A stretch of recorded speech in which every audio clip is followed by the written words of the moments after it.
welcome to this exploration that we're doing about the philosophy of objectivism. Today, I am with the famous Yaron Brook. Most of you know him as one of the most visual personalities of the philosophy of objectivism, and he also hosts the Yaron Brook show, and he's a board member of the Ayn Rand Institute. And also with us is Professor Tara Smith. She teaches philosophy in the University of Texas, and she's also a member of the Ayn Rand Institute. Thank you very much for being with us. Thanks for having us. So one of the things that I see in the world, not only in America, also in Latin America, is the misconception of what is philosophy and what is politics. So I would like to start by having the definition, according to objectivism, of politics. Is politics part of philosophy? Is it a completely different thing? How can one relate to both? Does a politician need to have a philosophy? Yes. yes. On a few fronts. Within philosophy, definitely a very important component is thinking about how human beings should live in society with others, in organized society. And that's what traditionally has been called politics or political philosophy.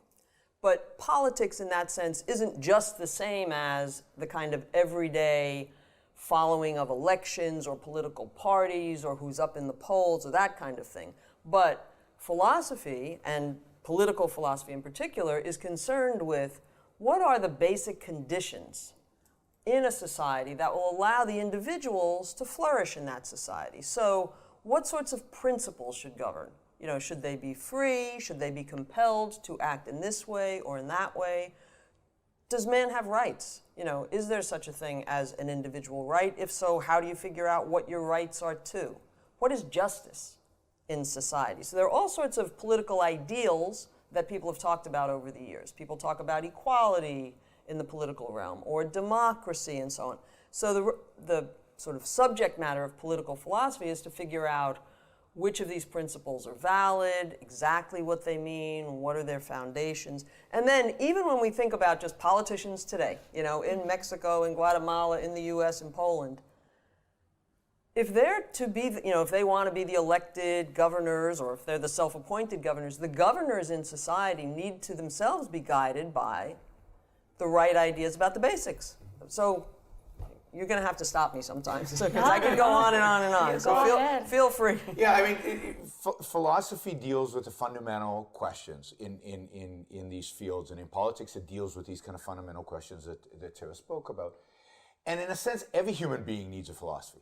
Every human being has to have philosophy, but somebody who's in politics who has the responsibility of determining the laws, of governing, in a sense, it's incumbent upon them more than anyone else. It should be part of their responsibility to have a clear philosophy, to have clear principles, to be able to articulate what those principles are, so that people know what they're voting for. Right. You know, too many politicians today don't have a philosophy, don't have principles, and you don't know what you're going to get. You're voting for them, but they might change their mind here, and they might change their mind there. They might do this, they might do that. And you've got to think about, I mean, the power that politicians or public office holders hold, their power is tremendous, right? They have the power of the gun. They're the people in society who may force you to do things, whether or not you want to, right? Now, that's legitimate for certain purposes, but only for certain purposes. So it's really important that they be thoughtful in the deepest way about when is it legitimate for the government to use coercion? What kinds of laws are compatible with the whole reason we have government in the first place and so on. So they've really got to think it all through, Now, it seems to me that there are two forces struggling against each other. There's the sports of politics, which is all about like winning elections, who's the more charismatic, who's the one that kisses more babies, or that compels more to like the causes that are in fashion. And that's like watching, I don't know, like a soccer World Cup. We call it the sort of horse race in the US. Horse race. Use that term a lot. Yeah. Right. Who's up, who's down, who's ahead. Exactly. And some people... Yeah, exactly, and some people think that that is all that it's politics about, and that's what they get bored about it. Yeah. But also, in that realm of like the horse race, the sports of politics, political advisors, campaign managers tell the politicians, don't compromise with anything. Don't say that you are pro something or against something, especially during a campaign time. So it seems to me that there are two forces that are struggling in politics, right? One is like what we call like the sports of politics, or the race horse, that it's all about who's up, who's down, who's winning the election, who's more charismatic, who kisses more babies, who goes to more rallies. And some people think that is all that politics is about. They don't understand the philosophy that we were, like discussing, the important things, what is justice, what is not. And these forces are struggling because you have campaign managers or political advisors telling candidates, don't commit to anything. Don't say that you are pro something or against something, especially during the racing campaign. Right, because you don't want to alienate any voters. Exactly, voters, you want them all, right? And if you are in this loose end, in that middle gray. Everybody can like you if you stand for nothing. Exactly. And then there is the important things of society. If you don't have politicians that actually stand for something, your society is not gonna flourish, it's not gonna prosper. Well, it's just adrift with the particular whims. Okay, so then this one got elected, who was cuter than the other one, and well, whatever he feels like doing is what'll happen. And I think sadly, politics has deteriorated to that level, such that the people who think, well, if that's all there is to it, that's boring, or I can watch sports themselves rather than politics, right? But it's because, voters have a responsibility too, to hold candidates and officials accountable to, well, tell me what you stand for and why you stand for it. Take a stand. We need to push them to take for stands. But people have also just lost an understanding of what government's all about. They don't understand what government is. I was saying a minute ago, let's think about the power, the special, unique power we've given government, right? And think about what it's for. I think a lot of people, and I don't think this is just in the US, government, it's that big institution that does a lot of stuff, or that takes care of us, or the stuff we do together. If you actually will read, some politicians included, giving the most abysmal, vague, hazy conceptions of what government is. So when people don't have a sense of what it's for, the kind of power that governments wield, then it's like, and they're all the same because they're not taking stands, right? Then you get this kind of mishmash in the middle of nothing. But in the meantime, power is aggregating in the hands, and then they get the power, and they're not shy about committing the troops, changing the laws, cutting off the immigration, or whatever. Right. To a large extent, we get the politicians the culture deserves. So it's easy to blame the politicians because they're out there and doing what they're doing, but really the fault is with the people who that's what appeals to them. They want politicians that are handing out the candy, that are handing out the goodies, that don't commit to anything, that are not principled.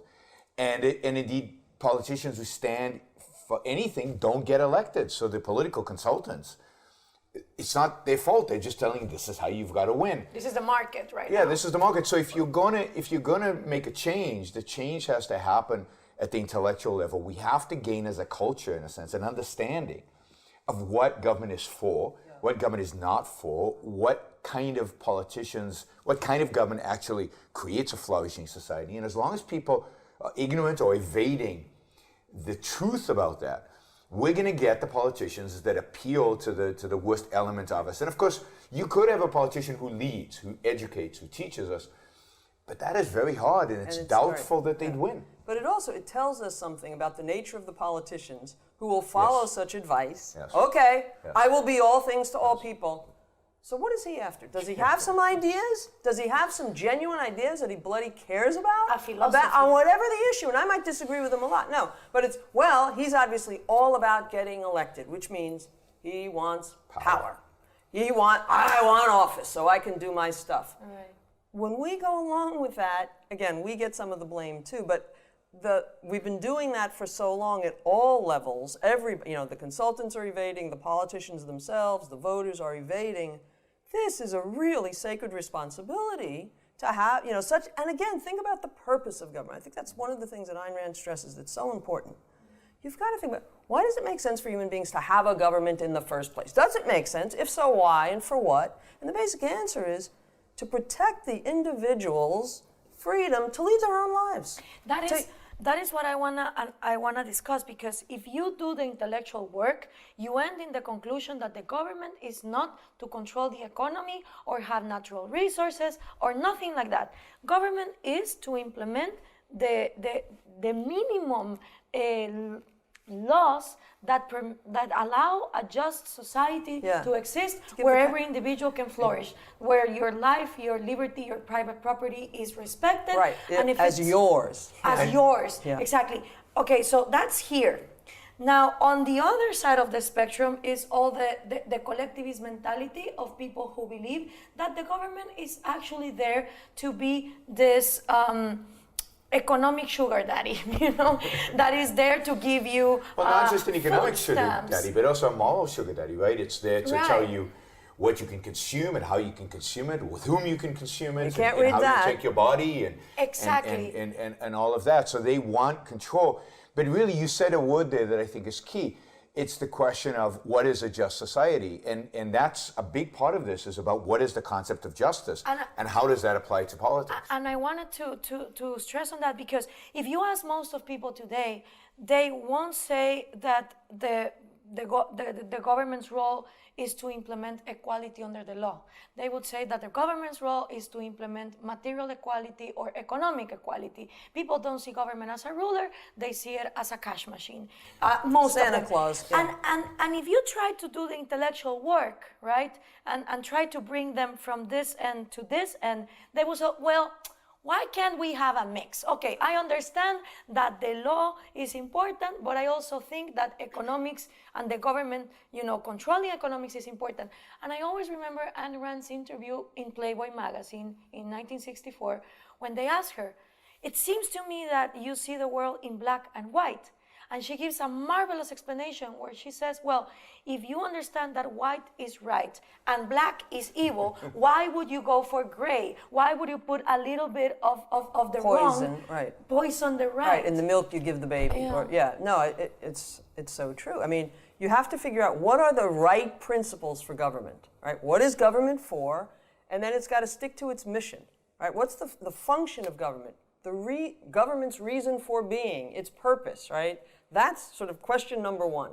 And if it's to protect individual rights, it's not to protect individual rights and do a little of this and a little of that and all of this other stuff that is, things that are themselves incompatible with respecting those rights. If you're really serious about rights, you can't take from Peter to give to Paul. Exactly. You can't give to the other guy. And so you can't protect individual rights by violating individual rights. And the government today is the biggest violator of rights. And the founders of the United States understood this. They understood the risk that the government would, as it accumulated power, start violating rights. And they tried to structure government through a constitution, through the separation of powers, that would minimize the risk of that happening. But we don't have, other than Ayn Rand, we really don't have a philosophical defense of the idea of a limited government, of a government that actually only protects individual rights. And that is really what is missing from the culture. And we indeed have a morality, a moral code that permeates the culture, that demands that we take from Paul and give to Peter. Because Peter's suffering, and it's unacceptable that Peter's suffering, and it's okay to use force. So the whole philosophical idea that force is bad, that force is the enemy of reason, that reason is necessary for human survival, that individual rights are a way of protecting our minds, our freedoms, our ability to execute, to think and to live based on our minds. That whole philosophical chain is, to a large extent, original to Ayn Rand, and until it is taken seriously, we won't be able to really transition to a system of government that only protects rights, because the pull is always going to be to, but what about the needy? Yeah. They demand it, and we'll use a little bit of force. A little bit of force can't harm. I think we've got to call out the contradictions there, because in terms of how you get from here to there, you've just got to, even on the case by case, it's like, all right, you say, well, we've got to give to the, but I thought you were committed to right. First they might get in by saying, oh yeah, that sounds good, protect individual rights.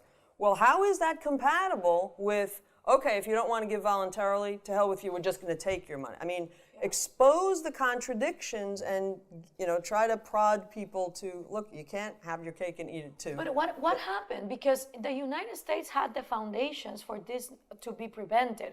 I understand in Latin America, we've never had that. Like our legislative system, as you explained here in Ocon, Yaron, comes from the continental viewpoint. It doesn't come from the Anglo-Saxon viewpoint of the importance of private property and individual rights. So wasn't Marx right? Maybe capitalism has the seed that self-destroys itself, that after some generations pass and they live rich and wealthy, they forget how hard it is to get there. So then you have new generations that say, wait a minute, why don't we just like redistribute wealth? So the challenge with the United States is that it was founded with these fantastic political ideas on a foundation that is equivalent to quicksand.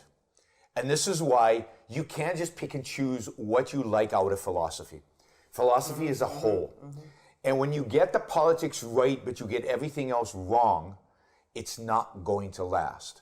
And I don't blame the founding fathers for this, because they didn't have a complete philosophy, and there was no philosophers articulating a foundation for liberty. So to a large extent, the Enlightenment, that whole period, is building a beautiful city on quicksand.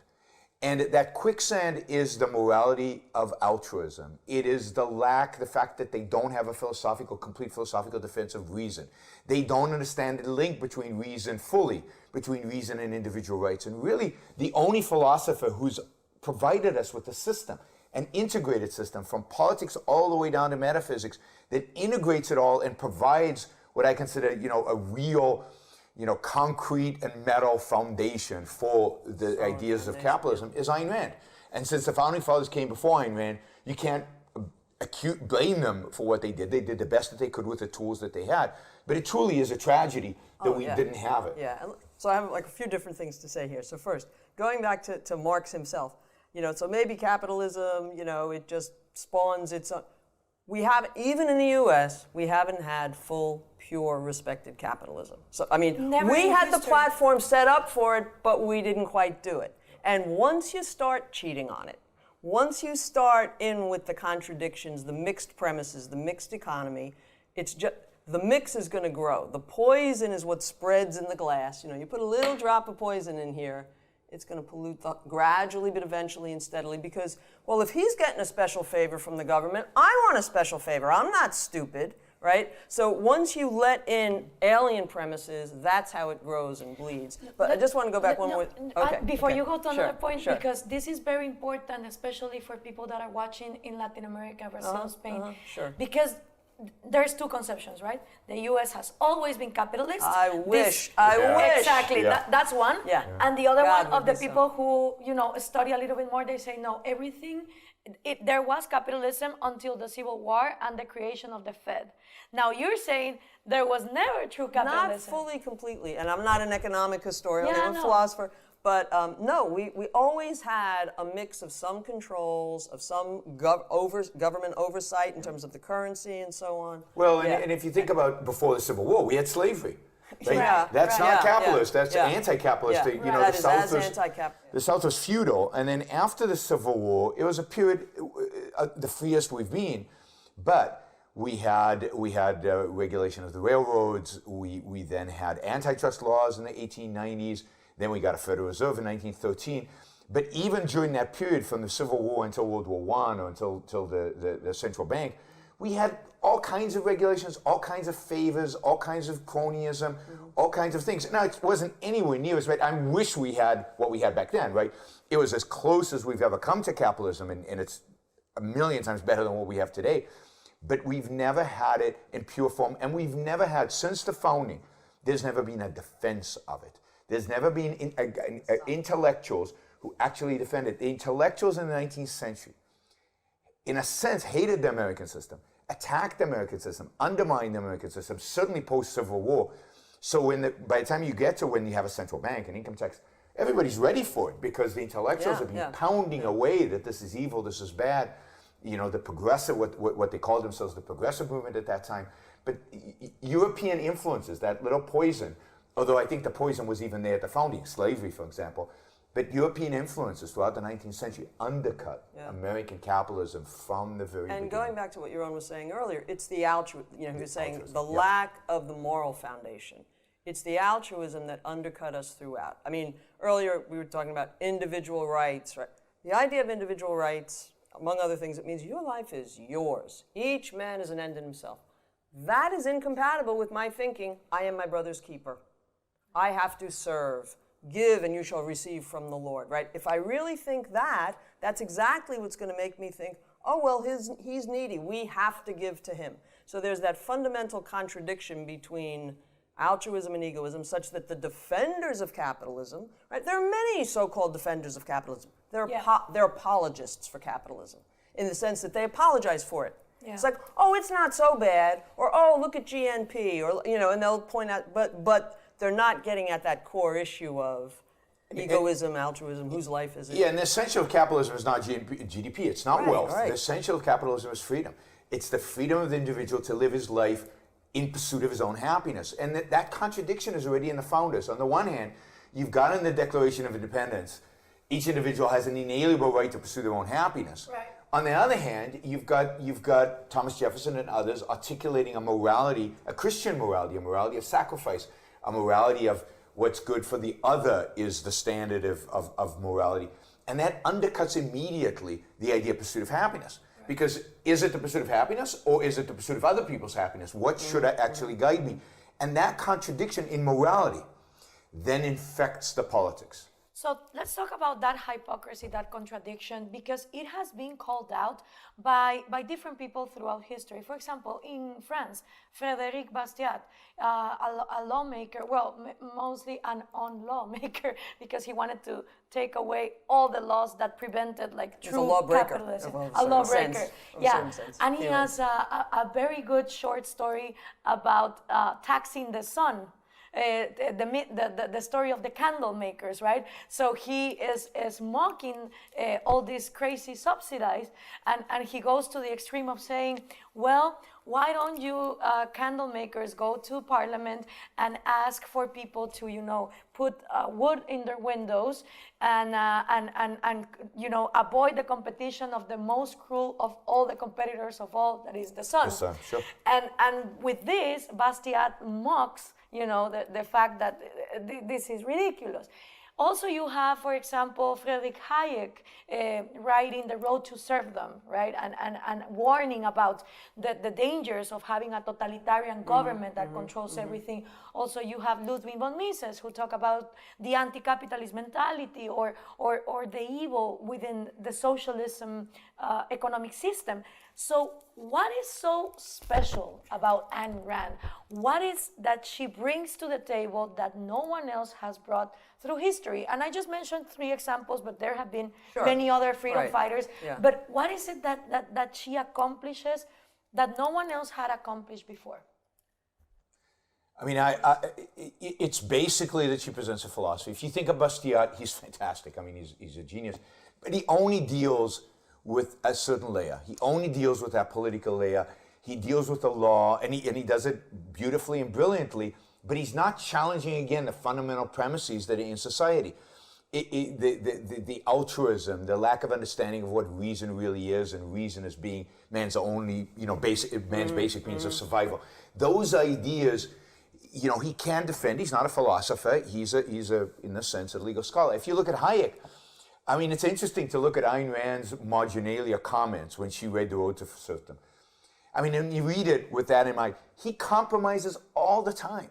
Okay. He is not a principled defender of true liberty. Oh, we need a little bit of welfare. We need a little bit of this. Or we need a central bank sometimes.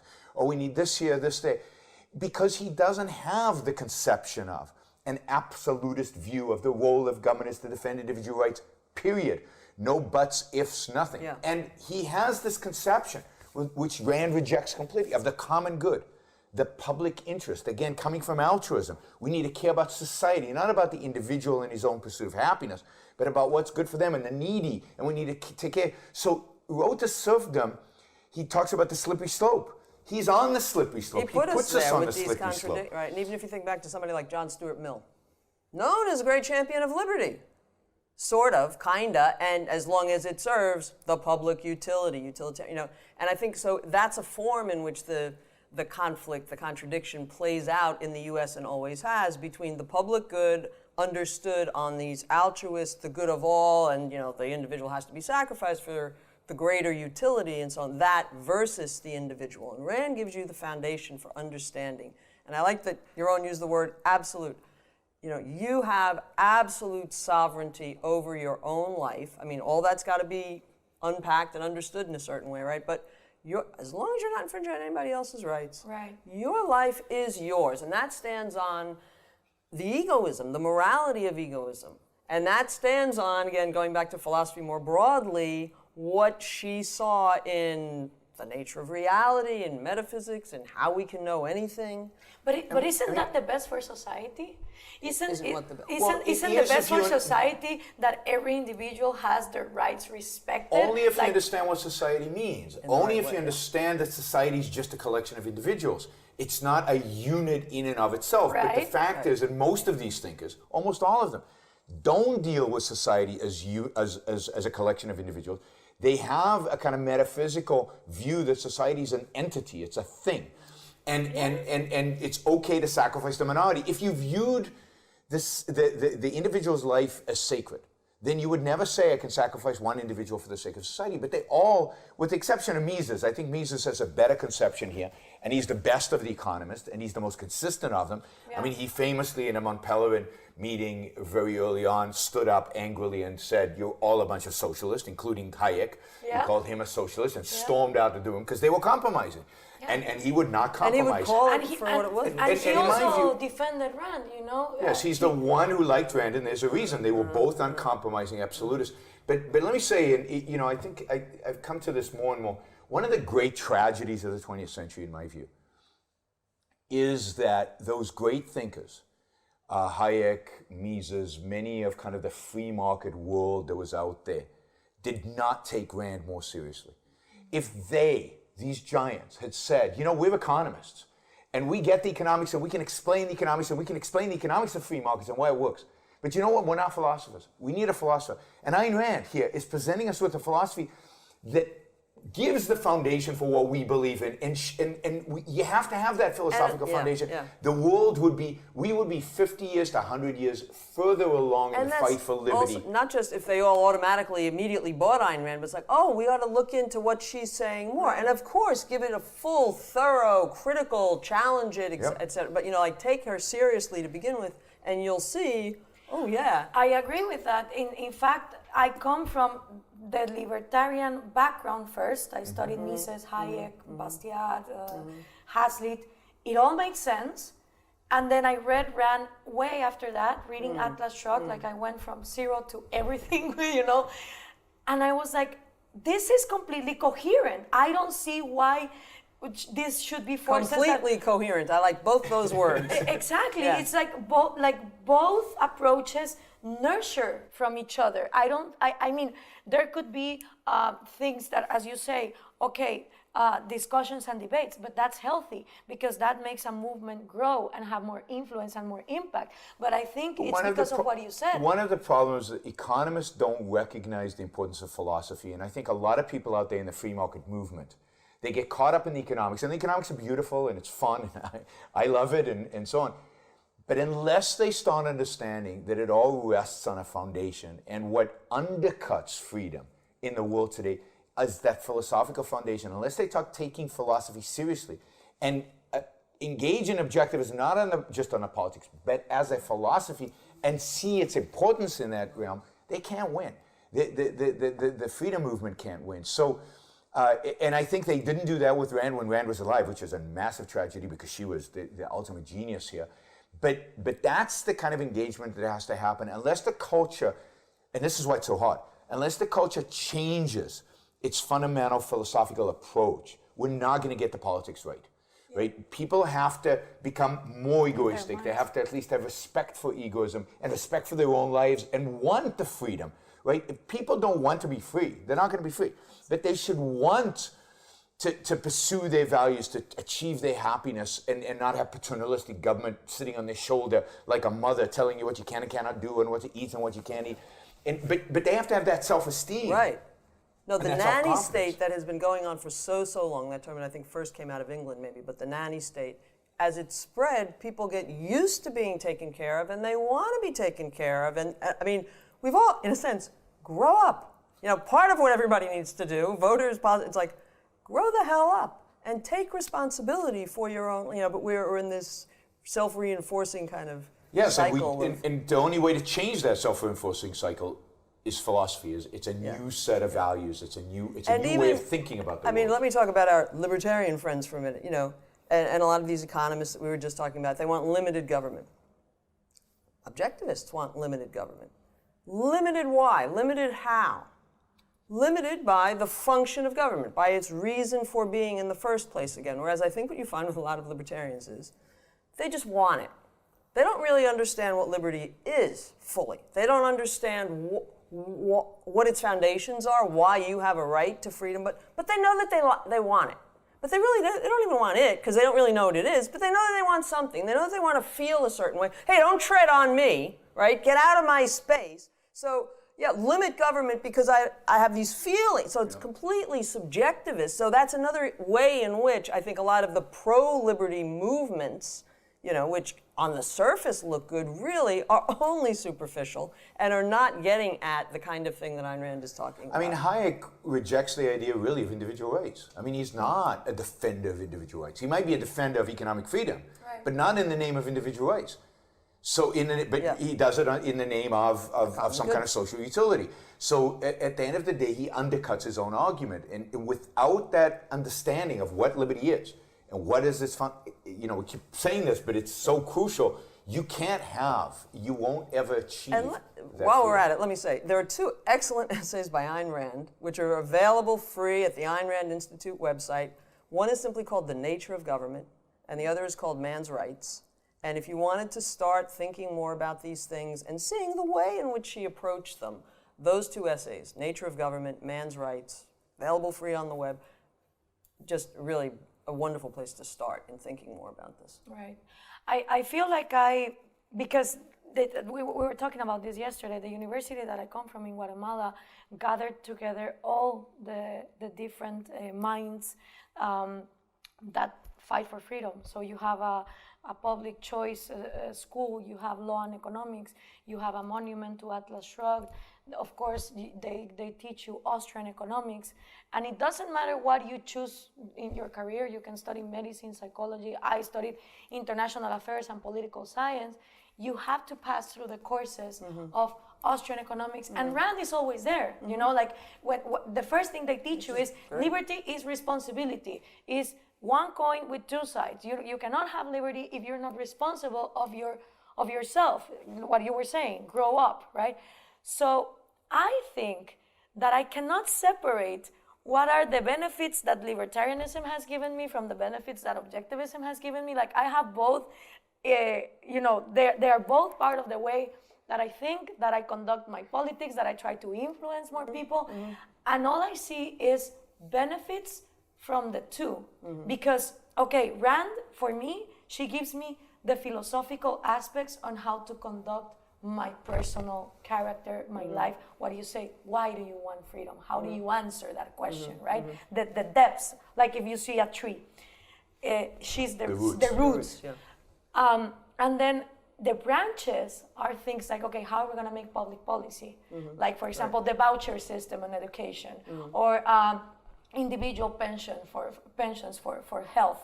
How do you do the pragmatic things, especially in places in Latin America where you have such underdevelopment, you know? So talking with you, again, I understand that this is a unique experience, right? Because most people, either they are objectivists or they are libertarians, and we are still a minority because the rest of the world loves socialism and equality. So, but even at UFM, right? Imagine if they'd reversed their priorities, which would be my preference, but not theirs, and started with Ayn Rand and built that philosophical foundation, and then brought in Mises and Hazlitt and Hayek, and talked about that. Once you have that philosophical foundation, once you built the roots, then you can build a tree. And then you study Mises, and you say, okay, but we can't really achieve this instantly. How do we move towards it. Okay, vouchers and this, a means to moving towards liberty. They're not the end, they're just a means. But if you had that philosophical foundation, everything else becomes 1,000 times easier. Because if you understand the importance of human reason, the importance of the pursuit of happiness, the importance of individual values, of creating a world in which individuals can pursue their rational values for their own survival and flourishing, then, well, what kind of world is that? Oh, obviously, it's a world in which they get to make choices. That's freedom. That's what we mean by individual rights, by protecting individual rights. So capitalism kind of becomes, or freedom becomes kind of simple once you understand this foundation. And then in terms of how does the economics work and how do we move towards economic freedom, these free market economists have a lot to contribute to that debate. But first they have to acknowledge the importance of the roots. And I think just to go a little further on the roots issue, let's be a little more specific even about something that Yaron has referred to a few times now, about the sort of the foundations for freedom or the nature of reason. Why is freedom such a good thing? All right, I mean, I was indicating a few minutes ago, it's not just, hey, I like it, I want it, I don't like when people tread on me. It's a good thing, quick version, because human beings need to reason in order to do the things we need to do in order to survive. Right. I mean, this is the most basic, we are all human beings as a kind, we are born naked and ignorant, and we don't know what the hell is going on, and we need to figure it out. We're not like animals who have the claws or the fangs or the speed, and they just, are drawn to the foods that, no, we need to figure it out. Man survives by his wits. We need to think of, I can turn that into a hammer. I can, I can plant over the centuries and centuries, right? In order to so reason is man's means of survival, as Rand stresses, this major theme in some of her fiction and nonfiction. Reason is how we survive. It's how we get by, let alone how we really flourish and build these fabulous societies and these cameras and so on, right? But in order to be in a position to reason, you need to be free of other individuals forcing you to do things, initiating the use of force against you. But it's all of that, and again, there's a lot to be said there that needs to be explained and understood so that we understand freedom is an objective value. It's not valuable just because some people like it, right? It is objectively valuable to mankind. And when you deprive men of freedom, you're in effect you're doing things to their brain, or you're making their brains dysfunctional or you're paralyzing their brains. Now, my God, how sick is that? How cruel is that? How anti-life is that? Right. So every time we then talk about, let's mix in a little socialism with the, going back to the poison here again, that's what's going on. Right. No wonder she got angry. Yeah, think about government regulations. What government regulations are doing is they're limiting the scope of my ability to think. I can't think outside of the box. Yeah. So people don't. Right. Or if they do, they get slapped down and they get shut down. So it's not just that government regulations disturb a market as economists describe it. Much more fundamentally it's limiting the scope of my thinking. It's constraining my mind. And that's the evil. That's the economies that have, let's go back to the Soviet Union. Let's go back behind the Iron Curtain. Let's go, I wish back historically, but unfortunately today to so many countries where we see the practical effect. To young people in Latin America, I say to them, why do you think that Cuba looks like a postcard from the 1950s? Why is it that it's stuck in time? Right. Because even when you say, okay, we're going to distribute everything, you can only distribute what in that moment exists. But since you are forbidding freedom, there's no more liberty for you to read, to innovate, to come up with new products. So you get stuck in time because you distribute what exists in one time. What the minds came up with in 1920 or whatever. Right? Exactly. You're just stunting the mind, which is stunting life. Yeah. And in Cuba is unique because really what should have happened in Cuba is a complete deterioration. They should be living like in the 15th century. Yeah. Not the only reason they even have the 1950s is because they got money from the USSR for a while. They got money they suck money in Venezuela. Yeah. They're sucking money out of Mexico and all these other regimes that are funding them. But if you actually just leave the system alone, it drops. You see it in Venezuela. Yeah. You see starvation. You see complete deterioration to returning man to subsistence farming. You have to go back and start growing your own food because you've destroyed the capacity for civilization. So going back to and connecting this, good public policy and the roots of philosophy, is there any record of Ayn Rand having opinions on Margaret Thatcher and the way she made government? I don't know. I just don't know. I don't think so. I don't think she knew much about Margaret Thatcher. And, you know, Margaret Thatcher was, of course, a mixed case. As great as she was in the context of the politicians we've had over the last 100 years. I mean, I wish we had another Margaret Thatcher today. She was a very mixed case, and she wasn't completely principled. And she was on that slippery slope, and partially I think that's because her main guidance came from Hayek and not for something even more principled than that. She did amazing things. I think she's a heroine in the context of politics. But she didn't go as far as I think we would have liked her to go, particularly in articulating the philosophical case for what she was doing. And so what happened in England and what happened in the United States is you get a swing to more freedom, and then for a while there's a certain momentum with that politically, but then everything is swinging backwards. Because you didn't lay the philosophical foundations, you didn't lay even the political foundations for that swing to continue towards more and more freedom. And in some ways you end up giving good ideas a bad name when under the name of the good ideas you have these half-hearted semi-measures, and then everybody thinks, see, we've been there, done that, tried that, doesn't work. But how far can you go when you're in politics? Because I recently wrote a book, and I inspired myself in both Ayn Rand's Conservatism and Obituary, which is included in Capitalism, the Unknown Ideal, and how she blames also conservatives, you know, for the stagnation of the good ideas. Yeah. And then I read Margaret Thatcher and how she said, okay, I knew that the socialists were my enemies every time that I put down a union, but the treason came from my conservative party. Those were the ones that were always wanting to compromise. And every time I went too far, they were like, no, you're coming back. And in fact, if it were not for the Falkland Islands, that crisis that she would have managed, lost the election. that she would have been removed by the party. So where do we make it work, like not betraying the principles, but actually getting into office? Because if you go too much to the extreme, you get out, not by your enemies, by your own peers, unless you have the absolute power of, like, no, I don't know, becoming a dictator or saying, but you know what Mises says about what Mises said about becoming a dictator. So Mises was asked once, what would be the first thing? You could do anything. You're dictator of the world. You can do anything you want. What would be the first thing you did? In my case? No, what do you think Mises would say? I don't know. Resign. Resign. Resign.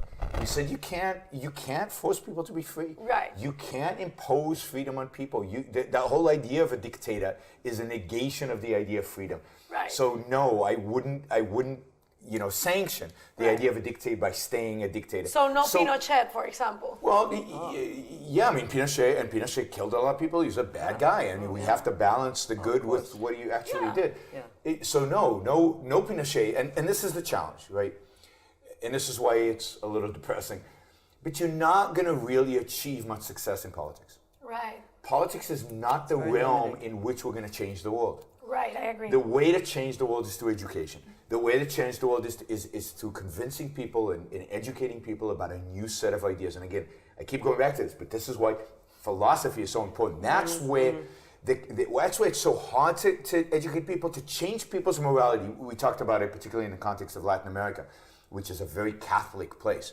You're going to have to give up that Catholicism. You're going to have to give up that morality of sacrifice. It's doable. That morality. Having been raised a good Catholic, it is Me too. doable. Me too. Yeah. So, but unless you give that up, unless you give up the notion that the moral ideal is a man dying not for sins that he committed, but for sins other people committed, that's the most unjust thing I can think of, right? I mean, I'm okay with suffering for sins I committed. I'm not okay with suffering for sins other people committed. That's just wrong. So we have to change our entire conception of morality, and until we do that, politics, we can change it at the margin. We can do a Margaret Thatcher, and Margaret Thatcher did a lot of good. I don't want to minimize that. And move the pendulum to a more free direction, but we're not going to attain freedom, and it won't be sustainable unless the culture changes, and that means people's philosophy, people's view of ethics primarily changes. Perfect. So what should we do in order to, fix society? Can an individual fix it, or should we do like John Galt did, like start a new society from scratch? I would probably, no, we should not go off and start a new society. I think fix it, there are things that can be done in many, many societies. It also depends on what kind of society you're Right. in and how far gone it is and the nature of who's in power. I mean, there are some big differences still within, regions and countries in this world. So not all situations are the same. But often, education, not just education of, the first graders and the fifth graders, but you've got to educate people about ideas, get them to question, as we were talking about earlier. Poke at the contradictions or the tensions in the things that people are saying. Poke them to think honestly, to be honest with themselves and each other, and not just repeat the group speak or what we all know we're supposed to like, the environment or egalitarianism or whatever the trendy ideas are. Like really try to get to individual minds to just start questioning some of these things, because it's a long, gradual process. You can make some changes at the margins and by talking about political issues, and we need to put out the fires that the politicians are increasing, because we're affected by those. But long range, it's got to be a deeper level of people's thinking. Yeah, and for your viewers, go read Ayn Rand. I mean, go read Ayn Rand and educate yourself. Before you can educate others, you have to educate yourself. Learn about these ideas, learn about these foundational ideas, understand the economics and the politics of them, and then go out, and the best way to educate people is speak, write. I mean, what you do, what the Ayn Rand Institute is doing, we're trying to get to young people and trying to get them when they're still open to new ideas, radical ideas, and expose yourself to these ideas first by reading the books. And then I can't think of anything better to do than what you're doing, Gloria, which is speaking about it and advocating for it and having discussions about it. Yeah, I think that you can, switch people's way of thinking by questioning. I think that's the genius of Socrates, right? Like always asking, but keep why? Thinking, Why? keep Why? thinking, keep questioning, right? Keep questioning yourself.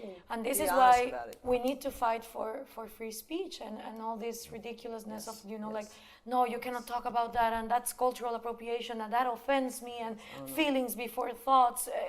If we don't fight or defend the right of speaking freely, then I think over. Game over. And again, even the defense of free speech is philosophical. Has to be philosophical, because you said feelings above reason. Well, the people who believe feelings should be above reason. There are philosophical arguments for why reason is impotent and you shouldn't go by reason, why you're in the collective wisdom and this group identity. All of these things are coming from a philosophical foundation. So even to defend free speech, we need to understand what reason is. We need to understand why it's efficacious. We need to understand it's the only way in which human beings can know stuff, and which again challenges religion. We need a whole philosophy, which again Ayn Rand gives us the foundations for. It gives us, she asks the right questions, and she often gives the right answers, the answers to those issues. So on every one of these issues, philosophy is where the action is. And if we abandon philosophy, if we just do it from a utilitarian perspective, if we just use Mill's argument for free speech, we lose. Yeah, and that's why the First Amendment. I mean, in the U.S., you might think, hey, you guys have had a First Amendment for over. It says in your Constitution. What's happening that it's so deteriorated there? What's happening is the influence of John Stuart Mill. People even defenders of free speech in the U.S. defend it by its service to civil society, so everybody can be educated, so it can serve the public good. Again, that's not the fundamental basis for free speech. It's the individual again. Oh, but the individual makes people nervous. Yeah. They don't like the individual because that's unselfish. And that's yes, that's be where selfish. That's where we're gonna get. Capitalism sounds like, okay, every man for himself. So what about the poor? And also, now we have this culture of spending. We see it, for example, in Latin America, the kids of the drug dealers or the kids that come from cronists, and they have huge amounts of money, and it's all about like yachts and jewelry and women and helicopters, and like rich kids that are entitled to any material good that they want. They don't have any philosophical principle, and people say to you, you see, that is what capitalism is all about, like this shallowness of materialism and consumerism. How do we make the connection to people that say, no, that is precisely because these people lack philosophical basis, they behave like that. There's a difference in between being materialistic and consumerist and shallow than being a true capitalist. I mean, how a person spends his money, why he wants his money, those are moral issues, psychological issues, right? Capitalism is a political system in which every individual rights are respected. What you do with your rights is another kind of question, how you exercise, right? But capitalism is wonderful. Capitalism is the system that takes seriously this idea. Your life is yours. Each man is an end in himself. If you want to make something, if you want to create some product or service and offer it, you can do that on the free market, and if somebody wants to buy it, great. Why will they buy it when they do want to buy it? Because he thinks, I'm better off spending the money, right? And gee, that looks good. Like, what's wrong with that? Allowing you to, not getting in your way. Like, you want to make a transaction, you do it because you think you're better off. I want the money, right? He wants the shoes or whatever it is you're selling or the IT service, right? So it's mutually beneficial when you truly have capitalism and you haven't distorted it with favors for some or cronyism or all this other garbage, right? When it's true, laissez-faire, let willing, voluntary agreements be made by adults, that's how we get out of the jungle and, you know. And I think it's really crucial, particularly in Latin America, but in the United States as well, to say, we don't live under capitalism. Whatever you're seeing, whatever behavior is out there, it's not capitalism. People, for example, people actually earn their money. People actually work hard and have an idea and actually create the wealth, not just steal it like cronies do. They have respect for it. They don't behave in these ridiculous. I mean, maybe one or two of them do, but overall, they have real respect for it because they know what it took to earn it. They, you know, and you can see that. You can see, you know, whatever you think of a Jeff Bezos and a Bill Gates and so on, they're not crazy consumer, you know, going off on parties and yachts. That just doesn't happen. And indeed, they're still working and they work hard, even though they've got more billions than they'll ever be able to spend. The joy comes from the actual productive activity. The joy comes from making stuff. And the reason they still make money is because that is the measure. That's a sign that they're creating value. Profit, they're making. Profit is a sign of value. That's one of the big misunderstandings of capitalism. People say, oh, they made so much money, that's bad. I go, if you make a lot of money in a free market, that's a sign you created huge amounts of value. You change people's lives, you change the world around you. Otherwise, you cannot make money. So partially we have to disentangle this idea of what capitalism is. It's so crucial. Cronyism, for example, is a feature of statism. It's not a feature of capitalism. Capitalism doesn't have cronyism because politicians have no favor to give. So there's nothing to lobby for. It's only if you give politicians the power to give favors do you get cronyism. And in this sense, what is the role of money? Because even people like Harari recognize that money is one of the most fantastic technologies and tools that humanity has come up with in order to trade peacefully with one another and benefit. So even people that wouldn't agree with a lot of the things that we've talked here, they recognize money as one of the best technologies, like language, like mathematics. It's a tremendous facilitator, it's a facilitator. Should it be in the hands of government exclusively?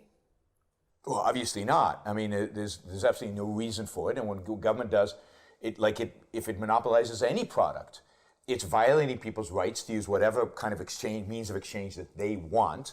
And indeed, the only reason dollars have values because we have legal tender laws. You have to accept dollars. You can't. I can't put a sign on my door that says I only take gold. That's actually illegal. You go to jail for that. So violating our rights to trade in whatever we want to trade. And of course, we know all the problems that central banks have created, all the disasters economically that central banks have created. So it's the practical is the moral, and the moral is the practical. And when you violate rights, you get bad outcomes. And the essential violation of rights is our inability to exchange and our inability to exchange what we want to exchange and how we want to do it. And the consequences, the inflation, the recessions, the depressions, all the things that central bankers have wrought against us. Yaron, Tara, I could talk with you for like days. I feel the same way. This is great. this is terrific. But unfortunately, we have passed our deadline. Okay, good. And the other good thing is that we actually covered all the questions that we Wonderful. had, and even more. Good. Thank you so much for sitting down and explaining these things. I think that the way you have answered, you can tell that you're amazing philosophers, because you give great examples that people that are not as familiar with these ideas can relate in their daily lives, and I think that's important. Well, thank you for bringing these ideas to the Latin world. I'm thank excited you. about that. Yeah. Thank you very much. Thanks. And you stay tuned for more of these interviews that we're doing to explore the philosophy of objectivism from different angles in our life.